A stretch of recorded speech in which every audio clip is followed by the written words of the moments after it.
1,000 years can erode almost any memory, fading names, faces, and places into obscurity. Yet, he would always recall the resonant sound of that morning bell. Long before he became known as the Fallen, he was not a calamity or a curse. He was just a boy. Every morning, his day began with the same ritual, pulling the heavy rope to ring the shrine's bell. "Boy, come here. I need your assistance," a raspy voice called out from behind him. Without a moment's hesitation, the boy dropped the rope and rushed toward the sound. For the first 6 years of his life, the boy lived at a secluded mountain shrine, working as a chore boy for a long-lived Hijiri, an old, wandering monk who had finally settled down. In his advanced age, the old man could no longer maintain the isolated sanctuary alone. He relied on the boy for the heavy lifting, preparing meals, arranging daily offerings, and cleaning the sweeping grounds. At first, the boy believed the monk kept him around simply because he needed free labor. But the truth was far simpler and far kinder. The boy had absolutely nowhere else to go. His biological parents had been nobodies, poor rice farmers scraping by on rented land. During a year of severe drought, the harvest failed entirely, yet the merciless landlord still demanded his full cut. Left with nothing, his parents starved in the grueling months leading up to the next season. To make matters worse, his mother was pregnant with twins. Under the extreme stress of starvation, her body could not sustain both infants. In the darkness of the womb, the stronger fetus made a primal choice. He consumed his own twin to ensure his survival. The swallowed brother sustained him until birth, but in doing so, he left a parting gift, a curse. The boy was born into the world alone, deformed and monstrous.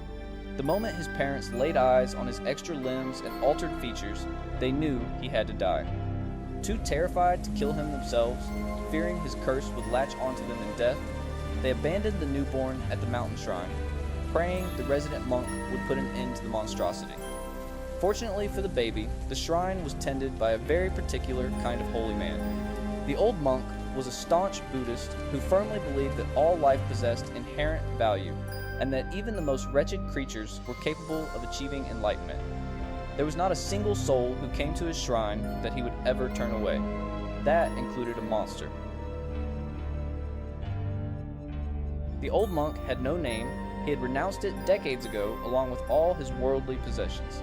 The boy had no name either. His parents had never bothered to give him one, and the old man preferred to wait until the boy's formal ordination to bestow a proper, sacred name upon him. The two of them were never emotionally close. Though the monk raised him, their relationship remained strictly that of a master and a student. Still, the old man was an exceptional teacher. He taught the boy intricate rituals, sacred chants, and explained the hidden functions and secrets of the world. The boy found it all deeply fascinating. One afternoon, bursting with anticipation, he asked, "When can I get my ordination? I'm ready to start my true training." The monk merely offered a calm, patient sigh. "I'm sorry, my boy, but you'll have to wait until you're older for that. And besides, you need to learn some patience first." If there was anything the boy loved more than the lessons, it was the stories. As a reward for good behavior, the monk would weave grand legends of spirits, gods, and ancient sorcerers. The boy behaved himself most of the time just to hear them, though his discipline frequently wavered when hunger struck. Despite their daily interactions, the boy could never truly tell how the old man felt about him. The monk had successfully detached himself from the desires and emotions of the mortal world, caring only for his shrine and his sacred duties. Where the boy stood in the old man's heart was a mystery. But it didn't matter. The monk was all he had.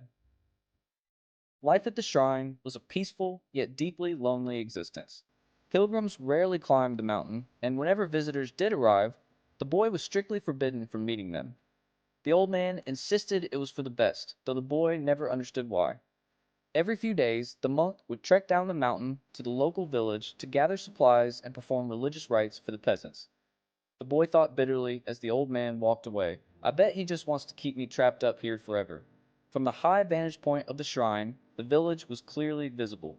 If the boy strained his eyes and looked closely, he could see the tiny figures of the villagers moving about. One afternoon, he spotted a group of children playing in the dirt. They looked to be exactly his age. From that day on, he couldn't stop watching them. Every afternoon, he would rush outside, gripping the shrine's wooden railing, hoping to catch a fleeting glimpse of a world he wasn't allowed to touch. Eventually, the old man noticed. "Boy, what do you keep coming out here for?" The boy stared at the ground, remaining stubbornly silent. He looked out over the horizon. "Looking down at the village, eh?" That is not good for you either. I don't understand why I can't go down there. I cannot exactly explain it to you, but I promise you, boy, it is simply not safe for you to go down there. Up here, it is much better. Down there is a world of suffering and distraction. There is no good reason for you to leave. The boy stared down at the distant, laughing children. It doesn't look like much suffering to me, he thought. The old man was always spouting vague, philosophical concepts, but the boy didn't care about enlightenment. He desired something real. He wanted companionship. So, he made a plan. The very next time the monk left for the village, the boy would sneak away.